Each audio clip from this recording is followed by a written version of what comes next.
औज़ुबिल्लाहिमिनश्शैतानिर्रजीम बिस्मिल्लाहिर्रहमानिर्रहीम। Second year आपकी biology के चैप्टर नंबर 17 का लेक्चर नंबर 8 है आज, और आपका टॉपिक चल रहा है नर्वस डिसऑर्डर्स।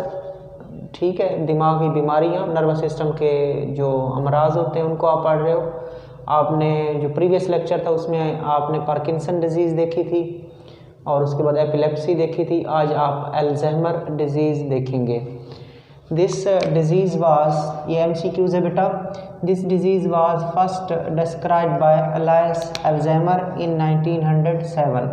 तो यही कुछ पूछते हैं कि अल्जाइमर डिजीज़ किसने डिस्क्राइब की थी? अलायस अल्जाइमर ने डिस्क्राइब की थी। कब की थी? 1907 में इस डिज़ीज़ को अलायस अल्जाइमर ने क्या किया था? डिस्क्राइब किया था। इसी वजह से इसको बोलते हैं अल्जाइमर डिजीज़। अब इसकी अलामात क्या होती हैं? It is characterised by decline in the brain function, कि इस बीमारी में जो ब्रेन का फंक्शन होता है उसमें क्या आ जाती है? कमी आ जाती है। ब्रेन के फंक्शंस में डिक्रीज़, मतलब वो डिक्रीज़ हो जाते हैं, उनकी एक्टिविटी कम हो जाती है। So it is characterised by decrease और decline in brain function. Its symptoms are similar to those diseases that cause dementia.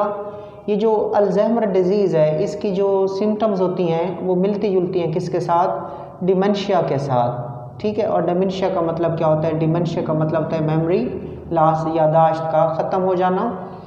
There is a genetic predisposition to the disease in some people, so it tends to run in families. उसने कहा कि इसमें विरासत का अमल दखल होता है। इस बीमारी में विरासत का अमल दखल होता है, जिसको कहा गया जेनेटिक प्री डिस्पोजिशन। यानी कि किसी को अगर ये बीमारी है तो फिर उनके बच्चों में चांसेस ज़्यादा हो जाएंगे कि उनमें भी ये बीमारी हो सकती है। लिहाजा this disease tends to run in families. ये बीमारी फैमिलीज़ में चलती जाती है। अगर एक फैमिली में कोई एक पेशेंट आ जाता है अल्जाइमर का तो फिर उसकी फैमिली में ये बीमारी आगे चलती जाएगी, उसके बच्चों में, उसके बच्चों से उसके बच्चों में। ठीक है, क्यों? क्योंकि जेनेटिक इसकी जो काजेज़ हैं वो जेनेटिक होती हैं। आगे चलते हैं। देयर इज़, ये आपको एक जनरल बात बता रहा है कि there is also evidence that, ये मतलब वजह बता रहा है इसकी। There is also evidence that high level of aluminium may contribute to the onset of this disease, कि अगर एल्यूमिनियम का लेवल हमारी बॉडी में बढ़ जाए तो ये बीमारी ऑनसेट हो सकती है, शुरू हो सकती है। ये भी MCQs आएगा आपका कि अल्जाइमर डिजीज़ का जो ऑनसेट होता है वो कौन करवा सकती है? एल्यूमिनियम करा सकती है। बाकी जो लास्ट बात है ये एक जनरल बात है कि there is also a decline in the brain function with the age. जैसे हमारी उम्र जो है वो बढ़ती जाती है तो हमारे ब्रेन फंक्शन जो होते हैं वो कम होते जाते हैं। ठीक है, ये तो वैसे ही है कि जैसे जैसे हम बूढ़े होते जाते हैं तो हमारा दिमाग इतना काम नहीं करता और हम चीज़ों को भूलना शुरू कर देते हैं। ये एक जनरल बात है। क्या? There is also decline in the brain function with the age, कि ब्रेन फंक्शन में डिक्लाइन आता है विद द एज, एक जनरल बात है। लेकिन इस बीमारी में ज़्यादा आ जाता है और एज, मतलब इतना बंदा बूढ़ा भी नहीं होता, मतलब फिर भी उसको चीज़ें भूलना शुरू हो जाती हैं। दोबारा देख लेते हैं। आपने अल्जाइमर डिजीज़ को कवर किया। This disease was described by Alois Alzheimer in 1907। Symptoms क्या हैं इसकी? Decline in the brain function इसकी मेन सिम्टम है, और इसकी जो सिम्टम होती हैं वो मिलती जुलती हैं डिमेंशिया के साथ। और डिमेंशिया क्या है? मेमोरी लॉस है। और उसके बाद इस बीमारी में जेनेटिक प्री डिस्पोजिशन होती है, यानी कि जेनेटिक फैक्टर्स काम करते हैं जिसकी वजह से बीमारी जो है फैमिलीज़ में चलती है। ठीक हो गया। और एविडेंस है, एक सबूत है कि एल्यूमिनियम अगर ज़्यादा हो जाए तो ये बीमारी हो सकती है। और उसके बाद एक जनरल बात बताई गई है कि ब्रेन जो काम होते हैं उनमें आहिस्ता आहिस्ता कमी आती जाती है जैसे जैसे बंदे की एज बढ़ती है। आगे एक छोटा सा टॉपिक है, वो भी आपका एक शॉर्ट क्वेश्चन है कि effect of drug on the coordination, के अद्वियात का कोऑर्डिनेशन के ऊपर क्या असर होता है उसको आपने देखना है। और ड्रग ऐसा मादा होता है, ड्रग ऐसा सब्सटेंस है जो जिस्म में जज़ब हो जाए तो जिस्म के नॉर्मल कामों को तब्दील कर देती है। ठीक है, the substance when it is absorbed into the body then it alter या changes the normal body function, it is called drug. तो ड्रग्स में हम देखने लगे निकोटीन को, कि निकोटीन का क्या एक्शन होता है हमारी कोऑर्डिनेशन के ऊपर।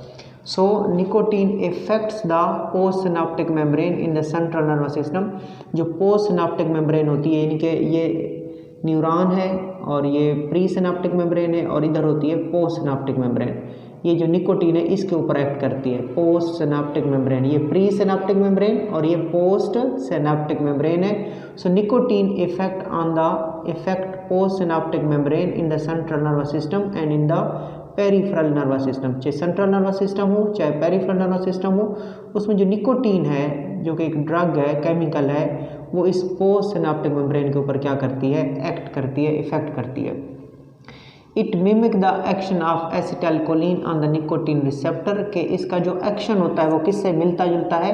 मिमिक का मतलब होता है मिलना जुलना, मिलता जुलता है। सो निकोटीन का जो एक्शन होता है वो एसिटाइलकोलिन से मिलता जुलता है। कहाँ, निकोटीनिक रिसेप्टर के ऊपर। So it is stimulant of the nerve impulse, लिहाजा चूंकि इसका एक्शन एसिटाइलकोलिन से मिलता है निकोटीन के रिसेप्टर के ऊपर, लिहाजा ये स्टिमुलेंट है। एसिटाइलकोलिन भी स्टिमुलेंट है और इसका एक्शन भी उस जैसा है, तो ये भी क्या होगी, स्टिमुलेंट है और स्टिमुलेटरी है। अब ये निकोटीन क्या करती है, it increases the heart beat rate, ये दिल की धड़कन को बढ़ा देती है निकोटीन, ब्लड प्रेशर को बढ़ा देती है और डाइजेस्टिव ट्रैक की मोबिलिटी को, यानी कि जो हमारा निज़ाम है, हमारा हाजमे का निज़ाम है, डाइजेस्टिव सिस्टम है, उसकी मोबिलिटी को इंक्रीज़ कर देती है निकोटीन में इंड्यूस वोमिटिंग, मगर इसके साइड इफ़ेक्ट्स भी हैं कि इससे वोमिटिंग भी हो सकती है, डायरिया भी हो सकता है, and even may cause water retention relation by kidneys. ठीक है, तो इसकी वजह से जो गुर्दे होते हैं वो अपने अंदर पानी को रिटेन कर सकते हैं, बॉडी में एडिमा वगैरह हो सकता है, स्वेलिंग वगैरह हो सकती है, क्योंकि पानी गुर्दे रिटेन करेंगे, बाहर खारिज नहीं करेंगे, तो बॉडी में पानी ज़्यादा हो सकता है। तो दोबारा देख लें, आपने टॉपिक देखा effect of drug on the coordination, और उसमें शॉर्ट क्वेश्चन किया इफेक्ट एक्शन ऑफ निकोटीन। आपने क्या सीखा, आपने कहा nicotine effect the post synaptic membrane in the central nervous system and in the peripheral nervous system. It mimics the action of acetylcholine, इसका जो काम होता है वो एसिटाइलकोलिन से मिलता जुलता है। कहाँ पे, निकोटीन के रिसेप्टर के ऊपर, लिहाजा ये स्टिमुलेंट है, एसिटाइलकोलिन भी स्टिमुलेंट है नर्व इम्पल्स के लिए। अब ये क्या क्या करती है, it increases heart beat rate, nicotine increases blood pressure, nicotine increases digestive tract mobility, nicotine may induce vomiting and diarrhoea and even may cause water retention relation by kidneys. ये बेटा आपने शॉर्ट क्वेश्चन देखा nicotine का और Alzheimer disease का। तो ये आपका छोटा सा टॉपिक था। अल्लाह हाफ़िज़।